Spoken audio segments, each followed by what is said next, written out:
What's up guys, Skittlerampage here. So day one of SDCC 2022 Funko Pop Reveals. Let's check it out.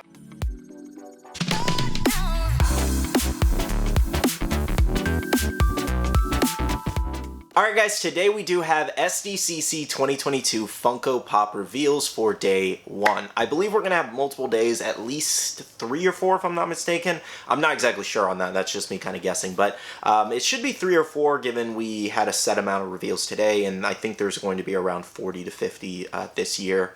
So I'm kind of just guessing at that, but we'll see what happens. Anyways, though, for day one, it was okay. Like, we're going to go over all the reveals. I'm going to give you guys my quick thoughts and everything, but I would say I only really liked one thing. Out of everything else, it was just kind of like, you know, it was I feel like a lot of things could have definitely been regular store exclusives. They didn't scream SDCC for day one, personally, but everybody likes what they like, so I'm happy for whoever liked what was revealed today and wants to get those. I'm really happy for you guys, but for me personally, I only liked one thing, and it's debatable at that if I'm going to be picking up that one thing, but we'll talk about that later on in the video. Let's jump into the reveals. Now, I do want to remind you guys, if you're looking for a way to support me and the channel, make sure to just drop a like on the video. I'd really appreciate it. Now, firstly, I did want to give you guys an idea of what the event is actually going to look like for Funko's booth at San Diego Comic-Con over in California here. So, we do have it kind of like a Funkoville, kind of Funko Town, essentially. So there's going to be a Loungefly section. There's going to be a Funko, I can't read what that says, Superama, I think that says. So basically that's probably where they're going to sell all the Funko products. And then we also do have a record, toys, posters, and more, so probably some vinyls and things like that in there. Funko Pop Diner. I bet money they'll sell Funko sodas in there. I bet money they'll sell Funko sodas in there. And then we do have a Funko Theater. I wonder if you can actually, at the event, if that's an actual, like, theater where they have something set up with multiple times where you see kind of, like, the making fun, like, a short version of it, or just, like, a little documentary about what a Funko Pop is. That would be really cool, and it would, you know, teach a lot of, like, newer collectors or anybody who's interested in it at the event about Funko. Anyways, though, I think Funko's booth for SDCC this year does look really cool, to be honest. I wish I could go, but the tickets are just insane prices. You couldn't actually get the tickets, unfortunately, for this event.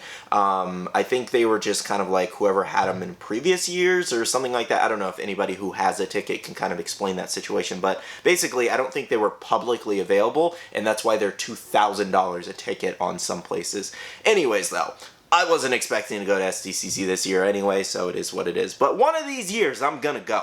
Anyways, though, Funkoville does look really cool, so make sure to take plenty of pictures and share them on Instagram. I want to see what's going on there. Now, jumping into our reveals today, firstly, we did have the Funko mascot Toucan here, one as a pirate, as well as one kind of like as a rock star, standing on a San Diego Comic-Con like cube. I think it's pretty cool, to be honest, what they did with these. The pirate one definitely looks pretty cool, holding a wooden sword, so honestly, as far as like the Funko mascot kind of exclusive this year, I thought these were pretty nice for San Diego Comic-Con. I'm assuming for like New York Comic-Con, for example, we're probably going to get like a Polly Pigeon again, limited piece, maybe something like a pirate and a rock star or something like that. Anyways, though, as far as the mascot goes, pretty cool. Next up, we did have friends here, and we do have Hugsy the penguin here, which is actually pretty cool. So this is Joey's like little childhood penguin thing, basically in the show, and I think Friends fans are going to be happy with this one. A lot of people seem genuinely interested, and we've already seen the pop itself, like in person. Somebody got an early look at it, and it does look really nice, and in this glam, it looks great as well. So nothing for me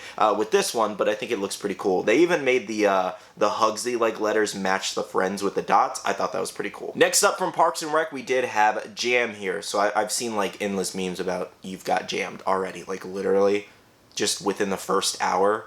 So many replies and comments saying you got jammed. I'm like, oh my gosh. Like, I'm assuming this is something this character says, but it was just funny to me because, like, that was my first experience, like, when they announced it, seeing what this character is about. Everybody's like, you got jammed. I was like, I have no idea what that means, but everybody is saying it. Anyways, though, the pop itself looks really good. We've already seen it out of box a couple, like, 1 or 2 weeks ago. I think we shared that video, but we've seen it out of box. It does look really good as well, and Parks and Rec fans are really excited. Next up, we did have Stan from South Park, and it does look like, I guess at one point point South Park had a Tron Legacy kind of like collaboration here, and this is pretty cool, to be honest. Like, I like this. I like the glow-in-the-dark feature. I think that looks really cool. The blue lines all over it look really, really nice. So yeah, definitely a cool one for South Park collectors, so hopefully you are able to get this one. Next up, for Squid Games fans, we do have the Young He doll as a super-sized pop, so a 6-inch deluxe kind of style pop here, and it does look pretty cool, to be honest. A lot of people are really excited about this one. I feel like it would have been a lot more popular, like, during the show's kind of like peak, maybe like last year. They do have season 2 coming out of this show, which I watched this show with Bailey. I think I caught like the last few episodes. I didn't even watch it from the beginning. She was just watching it. It looked interesting, so I jumped on at the last few episodes. And I'm definitely interested in a season 2 to see what kind of happens more with the story. And I definitely think once that season 2 does drop, I think a lot of hype around the pops will probably pick up again. And this is just a pretty cool exclusive, to be honest. Like it's like the murderous kind of like doll in the show, essentially. But anyways, though, for any Squid Games fans, this is a pretty cool announcement. Next up, we did have Ted Lasso, and we have, well, I guess Ted Lasso. Anyways, here, this is not a show that I've personally seen, but a lot of people really seem to be excited about this one, and it's a pretty cool introduction to the actual lineup. I'm sure we're probably going to see a non-Comic-Con version in the future, as well as probably like 2 to 4 other characters in this lineup. It feels weird to kind of just make one if they have the license, essentially, so I do feel like Funko is definitely going to actually capitalize on this lineup. So by some chance, if you're not able to get this one for SDCC, I do see us getting a common lineup and other exclusives in the future. Now, personally, this one I was a little bit disappointed in because we already got a WonderCon exclusive version of Peacemaker. We did not need SDCC exclusive Peacemaker doing the peace sign. It's funny, and they're playing on the name, essentially, but it's just kind of like, we didn't need another Peacemaker pop, essentially, in my opinion, at least. I don't know how anybody else feels about this one, but this was definitely one of the more lackluster ones for DC. I was expecting a lot more, and I'm sure we may have another DC or 2 pops coming for this event, but as far as like Peacemaker goes, there's so many other like characters in the show, or there's so many other like little moments that they could have had him doing outside of a peace sign. This one kind of sucks. Now, for Stranger Things, we did get a Demogorgon here with a pop and bag combo here. So it does look like they just took the common and turned it glow-in-the-dark and turned it into an SDCC exclusive. I'm assuming with this one, Funko is probably trying to capitalize on the Stranger Things Season 4 hype right now, and it makes sense, to be honest. Even though it's a lazy exclusive, the backpack's really cool, to be honest, but that pop itself, it's really, really lazy. It's a lazy exclusive, and it's basically just a cash grab attempt on Season 4, in my opinion, at least. Now, this is most likely going to be one of the ones that are only available at the actual event, so if you do want the pop, you have to actually purchase it only with the bag.